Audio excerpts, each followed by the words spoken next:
The rhythmic thud of my sneakers against the pavement echoed in the quiet morning air. Each step felt heavy, a physical manifestation of the discontent that had settled deep within me.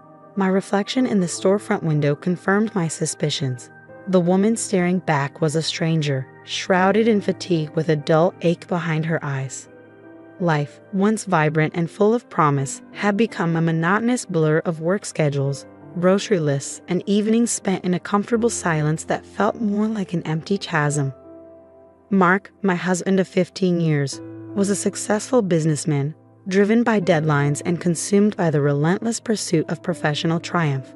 He was everything I thought I ever wanted, yet somewhere along the way, the warmth of our connection had morphed into a polite coexistence. A gust of wind whipped around the corner, sending a discarded newspaper swirling past my feet. The bold headline screamed, "Local running group celebrates record year." A spark of curiosity flickered within me. Running had always been a distant dream, something I'd contemplated but never dared to pursue. Perhaps I thought it was time to shake things up, to reclaim a small corner of myself, a sliver of energy lost beneath the weight of unfulfilled desires and unspoken frustrations. Following the address in the article, I found myself standing outside a small park nestled amidst towering skyscrapers. A group of people, clad in brightly colored running gear, were warming up. Their faces, flushed with exertion but radiating a shared sense of camaraderie, were a stark contrast to my own weary reflection. A young man approached me, his smile as bright as the sunshine filtering through the leaves. His eyes, a clear blue that held a hint of mischief, crinkled at the corners. "New face?" he asked, his voice brimming with enthusiasm. "Yes," I stammered, feeling self-conscious in my ill-fitting sweatpants and oversized t-shirt. "I saw the article. Welcome," he interrupted, his enthusiasm infectious. "I'm Noah, the leader of the Sunrise Striders. Don't let the name intimidate you. We have runners of all levels here." His easygoing nature put me at ease. "Elena," I mumbled, offering a hesitant smile. Noah extended his hand for a shake, his grip firm but gentle. "Well, Elena," he said, his voice warm, "are you ready to catch some rays? And maybe break a sweat?" Despite my reservations, I found myself nodding. Perhaps amidst these strangers, I could rediscover a forgotten part of myself, a part that craved not just physical exertion, but a connection that transcended the mundane. The first run was a humbling experience. My lungs protested, my legs ached, and I trailed far behind the rest of the group. Shame threatened to consume me, but Noah, ever encouraging, appeared by my side. "Don't worry," he said, his voice a steady rhythm beside me. "We all start somewhere. Just focus on your pace, one step at a time." His words, devoid of judgment, held a quiet power. I found myself pushing myself a little further, fueled by a strange sense of determination. As I crossed the finish line, panting and red-faced, a sense of accomplishment washed over me. It wasn't the distance conquered, but the small victory over self-doubt that mattered. In the following weeks, running became my sanctuary. Each sunrise, I joined the Sunrise Striders, the camaraderie a welcome change from the quiet solitude of my home. My runs with Noah, often longer and more challenging, morphed into a space of shared stories and heartfelt laughter. He listened with genuine interest, his blue eyes reflecting a concern for my well-being that I hadn't experienced in a long time. Mark, oblivious to my newfound passion, continued his tireless workaholic routine. Dinners were eaten in hurried silence, and conversations were limited to logistical details. His occasional inquiries about my day were met with vague responses, my mind preoccupied with the upcoming run, the anticipated camaraderie, and the connection I found with Noah that went beyond the shared passion for running. During one particularly grueling run, as we pushed ourselves uphill, Noah reached for my hand, offering support. His touch, a spark of warmth amidst the cool morning air, sent a jolt through me. Shame, a cold serpent, coiled around my heart as I retracted my hand. "Sorry," I mumbled, my voice breathless. He didn't comment, a flicker of something unreadable crossing his youthful face. But the unspoken attraction hung heavy in the air, a secret shared between two souls yearning for something more amidst the drudgery of their own realities. The line between camaraderie and flirtation had blurred, and the path ahead, while exhilarating was fraught with potential consequences. The weeks that followed were a tightrope walk between guilt and exhilaration. My runs with Noah became a delicious escape, a secret world where stolen glances and shared laughter were laced with growing tension. He spoke of his dreams of becoming a professional running coach, his passion blazing bright. Mark, meanwhile, remained a distant figure. His attempts at conversation felt hollow, his words unable to penetrate the fog of my growing disconnection. One evening, while clearing the dinner table, I caught a glimpse of him in the reflection of the glass. His face, usually etched with determination, seemed lined with exhaustion, a flicker of loneliness in his eyes. A pang of sympathy warred with a rising anger. Wasn't this the same loneliness gnawing at me? One sunny Saturday, Noah suggested a scenic trail run outside the city limits. The longer distance, combined with the secluded landscape, heightened the intimacy of our conversation. We spoke of childhood dreams, past heartbreaks, and a sense of vulnerability growing between us. As we reached the steep incline, the city sprawled out before us like a glittering tapestry.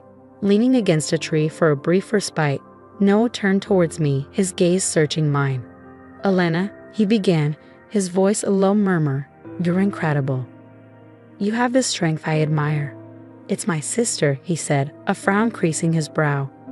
"There's been an accident. I need to get back." Disappointment washed over me, but it was quickly replaced by a surge of relief. The unspoken sentiment hanging in the air, the almost confession, remained a secret harbored between us, for now. As he drove me back to the city, a heavy silence settled in the car. The emotional roller coaster I had been riding for weeks threatened to lurch out of control. The thrill of the forbidden mingled with the guilt of my marital vows and the fear of the consequences that loomed on the horizon. Returning home, the quiet house felt suffocating. The remnants of Mark's hastily eaten breakfast sat on the table, a stark reminder of the life I'd been neglecting. Reaching for my phone, I stared at Mark's number, a decision churning within me. Did I confess, shattering the fragile foundation of our marriage? Did I bury the secret, living a double life that threatened to implode at any moment? The answer, like the path ahead, remained shrouded in uncertainty. All I knew for sure was that this newfound freedom, this exhilarating yet terrifying exploration of emotions, had irrevocably changed the course of my life. As I stared out the window, the setting sun painting the sky in hues of orange and purple, a single tear rolled down my cheek, a harbinger of the storm brewing within me. The guilt gnawed at me like a starving rodent. Each stolen glance at Noah, every shared laugh during our runs, was a double-edged sword, the thrill of connection laced with the bitter taste of betrayal. One blustery Tuesday morning, the weight of my secret became unbearable. I woke earlier than usual, and the image of Mark's lonely figure from the previous night replayed in my head. He deserved the truth, no matter how much it would hurt. Mark's side of the bed was untouched, a silent testament to his late-night work habits. As he lumbered into the kitchen, bleary-eyed and reaching for his usual strong coffee, I blurted it out. "Mark," I started, my voice trembling. "We need to talk." He stopped, his gaze flickering between the coffee pot and me. A flicker of concern crossed his face, quickly replaced by his usual stoicism. "What is it?" he asked, his voice devoid of emotion. The words stuck in my throat. Shame threatened to choke me, but I pushed through it. In a rush, I confessed everything. My growing dissatisfaction, the escape I found in running, and the dangerous intimacy that had blossomed with Noah. Mark listened, his face an unreadable mask. When I finished, the only sound in the kitchen was the gurgling of the coffee pot. The silence stretched on, each passing second an eternity. Finally he spoke, his voice strained. "So you're in love with him?" "No," I stammered, tears welling up in my eyes. "It's not love, not really. It's excitement, a connection I haven't felt in years." His lips thinned into a tight line. He poured himself a cup of coffee, the clinking of the mug against the counter, the only sound breaking the heavy silence. "And what about us, Elena?" he asked, his voice low. "What about the life we've built together?" His words, sharp and laced with hurt, pierced through my self-justification. I had been so focused on my own desires, I hadn't considered the impact on him. Shame burned bright in my chest. "I don't know," I choked out, tears spilling. I need to figure things out." The following days were a blur of tears, apologies, and uncomfortable silences. Mark, initially withdrawn, tried to understand. We talked for hours, dissecting the years of neglect and unspoken frustrations. It became clear that my running wasn't just about fitness. It was a metaphor for the life I yearned for, one filled with passion and connection. Mark, in turn, confessed his own guilt for prioritizing work over our relationship. One evening, as we sat in a strange silence, Mark spoke.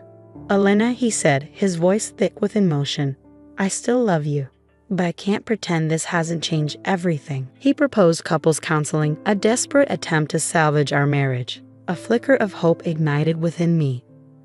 Perhaps through therapy, we could rebuild trust and rediscover the spark that had drawn us together all those years ago. However, the decision wasn't just mine to make. I also had to consider Noah, the embodiment of the life I fantasized about. The next run with Noah was different. The thrill of the forbidden was tainted by the weight of reality. We talked about the future, my shattered marriage, and his dreams. He listened, his youthful optimism dimmed by a newfound understanding of the complexities of love and commitment. As we reached the end of the usual route, he stopped, his gaze holding mine. "Elena," he said, his voice gentle, "you need to choose. Do you want a passionate fling or a chance to rebuild your life with Mark?" His words, devoid of judgment, held the bitter truth. I yearned for the excitement Noah offered, but the thought of a life built on a fractured foundation scared me. The setting sun cast long shadows on the ground, mirroring the uncertainty clouding my own path. Part of me craved the thrill of the new, the exhilarating escape, but another, deeper part clung to the familiar, the life I'd built with Mark. The decision wouldn't be easy. There would be consequences, regardless of the path I chose. But one thing was clear, the act of confession had shattered the facade. I could no longer live a double life. The time had come to face the consequences, mend the broken trust, or embrace a new, uncertain future. The weeks that followed were a crucible of introspection. Therapy sessions became a safe space for me and Mark to confront our shortcomings and buried resentments. The anger, the hurt, and the disappointment flowed freely, but beneath the storm, a flicker of hope remained. We both acknowledged that our once vibrant marriage had become a comfortable rut. My running became a bridge between us, a shared activity symbolizing our commitment to rebuilding. We started slow, jogging together in the park, the early morning silence punctuated by our labored breaths and the rhythmic thud of our shoes. It wasn't easy. Forgiveness arrived in pieces, fragile and hard-won. But with each shared conversation and honest confession, the chasm between us started to shrink. One evening, as we sat on the porch after a run, the sky ablaze with the colors of a setting sun, Mark spoke. "I'm not naive," he admitted, his voice gruff but sincere. "Rebuilding trust takes time, but I'm willing to put in the effort if you are." I met his gaze, the remorse in my eyes mirrored in his. "Me too," I whispered, reaching for his hand. His fingers intertwined with mine, a silent promise to work towards a future intertwined, not fractured. Meanwhile, I reached out to Noah. It was a difficult conversation, filled with an unspoken sadness. But we talked honestly about our connection, acknowledging the allure of the new, but also the uncertainty it held. He understood, his youthful passion tempered by the revelation of my complex reality. We parted ways as friends, a bittersweet farewell that acknowledged the genuine connection, but also the need to move forward on different paths. The road ahead was far from smooth. There were moments of doubt, triggers that threatened to reignite the embers of the affair. But we persevered, attending couples therapy regularly, investing time and effort into rediscovering each other. Slowly, our lives took on a new rhythm. We made a conscious effort to prioritize each other, to reignite the spark that neglect had extinguished. Date nights became a regular occurrence, filled with heartfelt conversations and rediscovered laughter. Running remained a constant, but now it symbolized not escape but connection. We pushed each other, celebrated each other's victories, and found joy in the shared experience of pushing our limits. It wasn't the life I had fantasized about during my stolen moments with Noah, but amidst the familiar, I discovered a new depth to my relationship with Mark. We weren't just a couple, we were allies, partners on a journey of rediscovery. One clear morning, as we ran side by side, the sun casting a warm glow on our faces, Mark spoke. "We're stronger now, Elena," he said, a smile playing on his lips. "Yes," I agreed, reaching for his hand as we picked up the pace. We were still a work in progress, forever marked by the storm that had nearly torn us apart. But in the quiet moments, in the shared laughter and understanding, I knew we had made the right choice. The forbidden fling, a catalyst for change, had ultimately paved the way for a more meaningful and authentic future. A future built on love, trust, and the unwavering commitment to walk hand in hand, stride by stride. Do you think I made the right choice? Like and subscribe for more videos like these.